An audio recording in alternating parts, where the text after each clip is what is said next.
A estrutura de um jogo linear ou de um mundo aberto é assim. Você progride na história completando fases e passando missões, ou sobrevive. Assim, eventualmente, parabéns, você zerou o jogo. Às vezes as escolhas que você faz durante a gameplay te deram um final diferente, e às vezes não. Porém, todos os jogos compartilham uma coisa em comum. Antes de passar das fases ou completar missões, você precisa aprender a jogar. E como você aprende? Morrendo. Se o jogo tiver mecânicas um pouco diferentes ou só for mais difícil do que você está acostumado, você vai morrer. E quando você morre, acontecem duas coisas. Primeiro, você para de progredir na história por ficar morrendo numa fase ou missão. E segundo, você vai voltar do último checkpoint ou do começo da fase, dependendo do jogo. Mas existe um estilo de jogo que não funciona bem assim.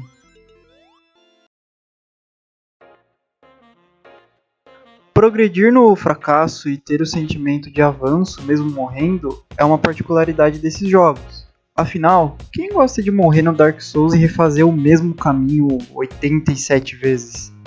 É insuportável.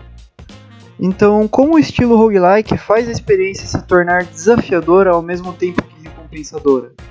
Se você morre em um roguelike, é tchau tchau amigão. Sem checkpoint, sem voltar da última fase, sem massagem. Você vai fazer tudo de novo. E de novo. E de novo. A grande diferença é que em toda maldita vez a fase vai mudar. A disposição dos inimigos ou os próprios inimigos, os caminhos que você tem que tomar, as suas decisões, armas, diálogos, upgrades, tudo isso e muito mais. Um jogo que deu uma grande popularidade ao gênero é o famoso The Binding of Isaac. Em Isaac, nós controlamos o Isaac, que é uma criança fugindo de sua mãe fanática religiosa e que está tentando matar ele, basicamente. A nossa progressão vai se dando pelas dungeons que completamos e os upgrades que coletamos. E como um bom roguelike, se morrer, você perde tudo. Volta do começo, otário. A satisfação do jogo está em você ir progredindo lentamente, e a cada vez que você volta desde a primeira fase, você já sabe lidar com os inimigos, o que os upgrades fazem, qual a melhor build, e as opções cada vez mais diferentes que o jogo te dá e os inimigos que você mata. Isso é incrível, porque torna toda a run única e mais desafiadora do que a anterior. Outros jogos começaram a pegar essa fórmula de roguelike e aplicar em vários estilos diferentes.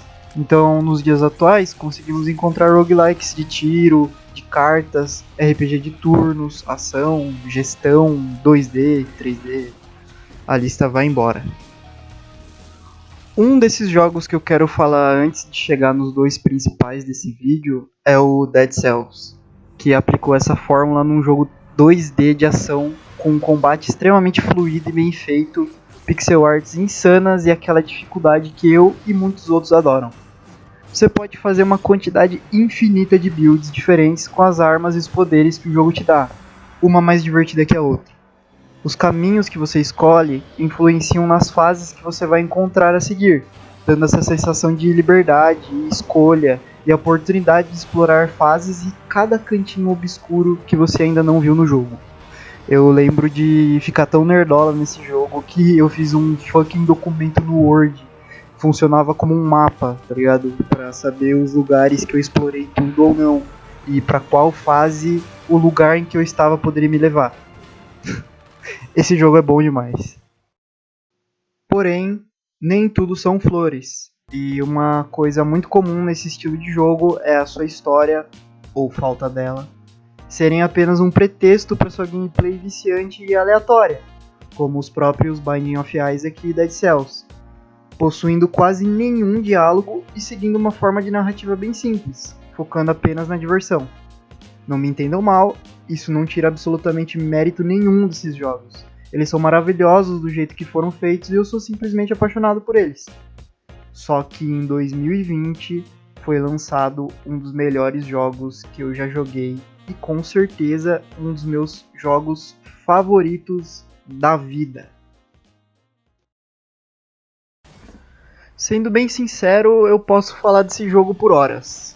É impressionante como eles pegaram um conceito teoricamente tão simples esse, o de morrer e voltar do início, e conseguir integrar num jogo de maneira tão genial. Tendo como base a mitologia grega, o game conta a história de Zagreus, filho de Hades, em sua jornada de autodescobrimento e seu maior objetivo, fugir do inferno. Toda vez você vai sair, lutar e morrer. E toda vez que isso acontece, você vai voltar para o salão principal do jogo, onde vai encontrar seus upgrades, armas, personagens e customização dos cômodos. Sim, até isso o jogo tem. Na sua aventura pelo grandioso inferno, você vai passar por caminhos repletos de inimigos, repletos mesmo, ao ponto da tela ficar uma loucura de tanto bicho nela. E com a sua arma, seja ela uma espada, uma manopla, um arco e flecha, lança ou uma fucking metralhadora, você rasga todo mundo no melhor estilo hack and slash. Os deuses do Olimpo estão do seu lado, como Zeus, Poseidon, Atena e muitos outros. Então eles vão ajudar na fuga desse inferno te dando upgrades, poderes especiais e diálogos. A história desse jogo, seu universo e tudo que acontece nele são riquíssimos. Todas as vezes que você voltar para os salões de Hades, e você vai, muito, novos personagens, missões e diálogos vão aparecer. Tanto que por muitas vezes no meio de uma run eu me via ansioso para morrer e voltar lá do começo para ver a progressão da história, o que os personagens iam me falar, o que ia acontecer e tudo mais. Isso é de uma genialidade incrível. O que mais me deixa vidrado nisso tudo é a dublagem e a trilha sonora desse jogo, que é coisa de outro mundo, literalmente. O jogo não cai no erro de fazer uma aventura muda, onde só se lê textos e mais textos do que os personagens querem dizer e pronto. Muito pelo contrário, os personagens se expressam, cantam, ficam tristes, com raiva. Você consegue sentir tudo isso e entender as motivações de cada um deles, se apegando muito fácil e acabando por querer ajudar todos eles. É realmente de uma sensibilidade gigantesca esse jogo. Então, temos um protagonista extremamente carismático, porque ele é muito, acompanhado de outras dezenas de personagens legais com quem você pode fazer amizade ou até mesmo ter um relacionamento. Uma infinidade de builds e jeitos diferentes de jogar com todo o seu arsenal e upgrades, fases, inimigos e chefes muito bem feitos e desafiadores, e o peculiar estilo roguelike misturado com o meu gênero favorito, o hack and slash. Numa gameplay fluida e dinâmica que consegue te deixar por horas entretido. Tudo isso culmina numa história e numa profundidade maravilhosa, coisa que era muito difícil em jogos do gênero. É genial, o carinho colocado pelos produtores nesse jogo é invejável. Seus esforços e detalhes estão nítidos de um jeito que não me dão escolha, a não ser ter quase 150 horas de jogo e aproveitar cada momento dessa obra. Fora, obviamente, ter que dar o título de roguelike mais foda da história.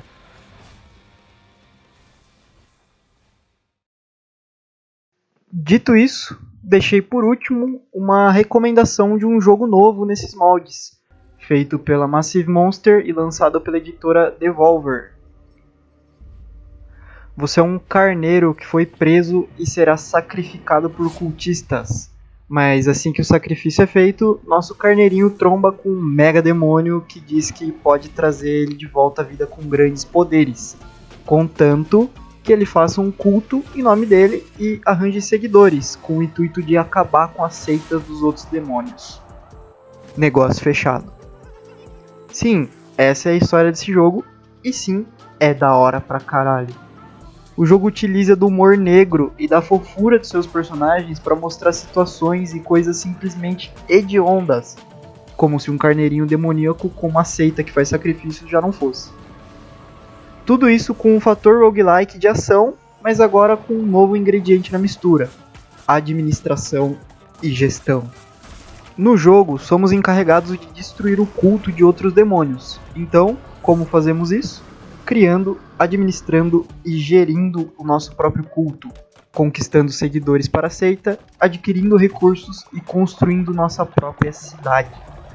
É impressionante como todos os conceitos de roguelike casaram tão bem com um tema tão bizarro e uma gameplay digna de Harvest Moon, porque uma hora você está massacrando demônios gigantes e fazendo cultos satânicos, e na outra você está construindo uma fazenda, pescando, cortando árvore. É muito bom. O jogo te dá muita, mas muita variedade em sua gameplay, seja nos upgrades, onde é possível upar sua religião e suas regras, suas armas, poderes especiais e muito mais, ou nas suas construções, customização de seus seguidores e da sua pequena cidade. É realmente muita coisa. É óbvio que não vamos esquecer da gameplay, na aventura de fato, que não deixa nada a desejar. É roguelike na sua essência. Morreu, começa de novo na entrada da dungeon e já era. Vai destruir seus inimigos no maior estilo hack and slash. É uma mistura de Isaac com Hades e Harvest Moon, com uma temática satânica. Esse jogo tem muitos detalhes e é muito bem feito, digno de um ótimo jogo do gênero com infinitas possibilidades e um design maravilhoso. O que mais você vai querer?